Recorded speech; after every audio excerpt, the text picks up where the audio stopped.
বিসমিল্লাহির রহমানির রহিম।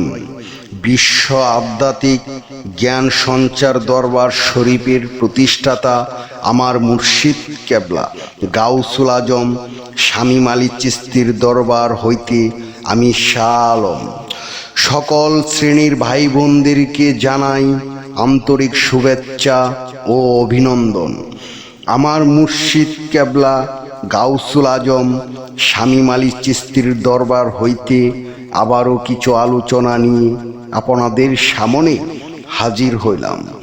আশা করি সকলে ভালো আছেন এবং সকলেই মনোযোগ সহকারী এবং ধৈর্য সহকারী শুরু থেকে শেষ পর্যন্ত সম্পূর্ণ আলোচনাটি শুনুন। আমি যে আলোচনাটি নিয়ে আপনাদের সামনে হাজির হইলাম সেই আলোচনাটি হলেন জীবন অর্থ কি। আপনার জীবনে কেন এত উত্থান পতন ঘটে এই নিয়ে কিছু তত্ত্ব আলোচনা করিব। তাই সকলেই মনোযোগ সহকারী এবং ধৈর্য সহকারী শুরু থেকে শেষ পর্যন্ত সম্পূর্ণ আলোচনাটি শুনুন।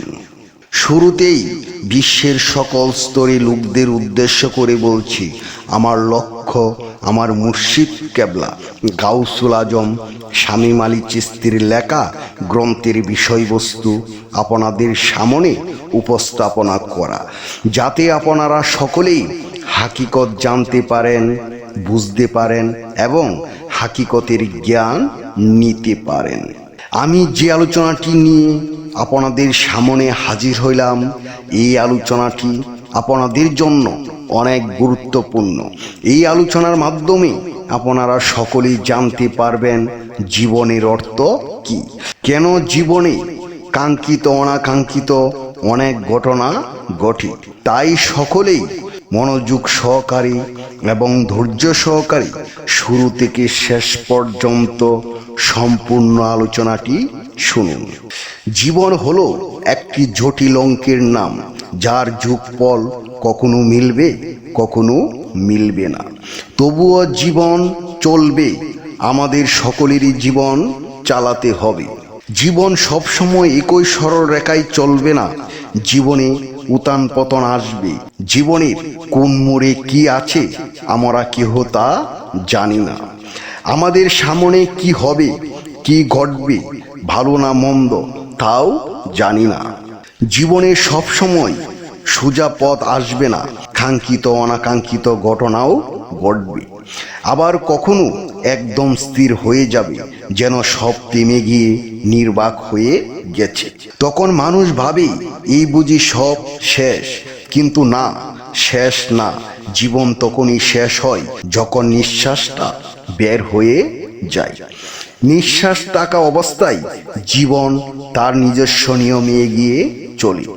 ক্লান্ত দুপুরের টাটা পড়া রোদে পরও বিকালের ঠান্ডা হিমেল বাতাস আসে। গোধূলির ক্লান্ত লগ্নে পশ্চিম আকাশে সূর্যের অস্পষ্ট আলো দেখা দেয়।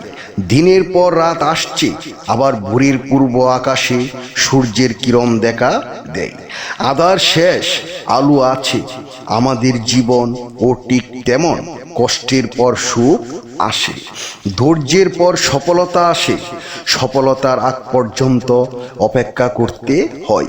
তবে জীবন মানে কেবল শুধু অপেক্ষাই নয়, জীবন মানে গন্তব্যে না পৌঁছানো পর্যন্ত অবিরাম ছুটে চলা।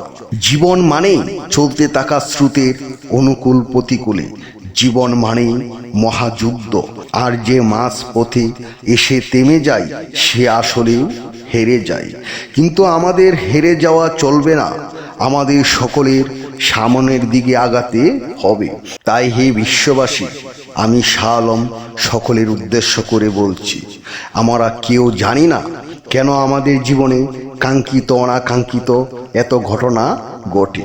আমাদের জীবনে কেন এত উত্থান পতন, কেন আমাদের জীবনে এত জ্বালা যন্ত্রণা, এত দুঃখ কষ্ট। আমরা কিভাবে জীবন পাড়ি দিব তাই হে বিশ্ববাসী, আমি সকলের উদ্দেশ্য করে বলছি, জীবনটা আপনার, নিজেকে সময় দিন, নিজেকে নিয়ে একটু ভাবুন।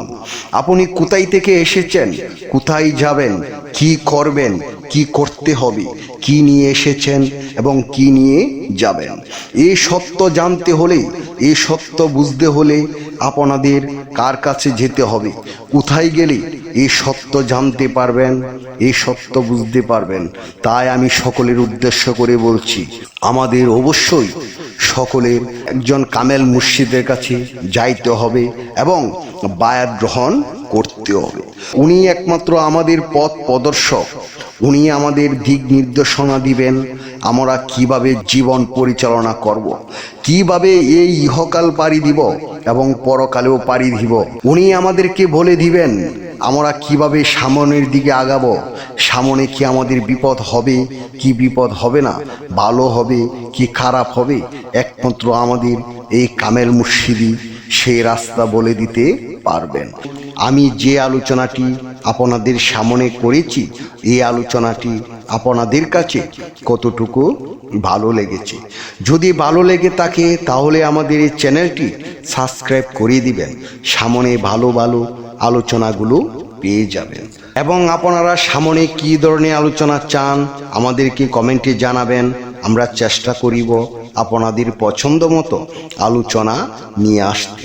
আমার এই আলোচনাটি করতে যাইয়া কথা ভাষা চন্দে যদি কোনো ভুল হইয়া থাকে, সকলেই আমাকে ক্ষমা ও সুন্দর দৃষ্টিতে দেখবেন। সকলেই আমার জন্য দোয়া করিবেন, আমি যেন আপনাদের সামনে ভালো ভালো আলোচনাগুলো নিয়ে আসতে পারি এবং শোনাইতে পারি।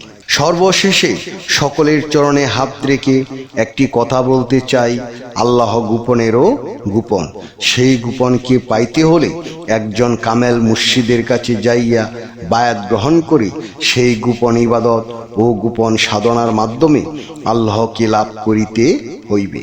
সকলে ভালো থাকবেন, সুস্থ থাকবেন।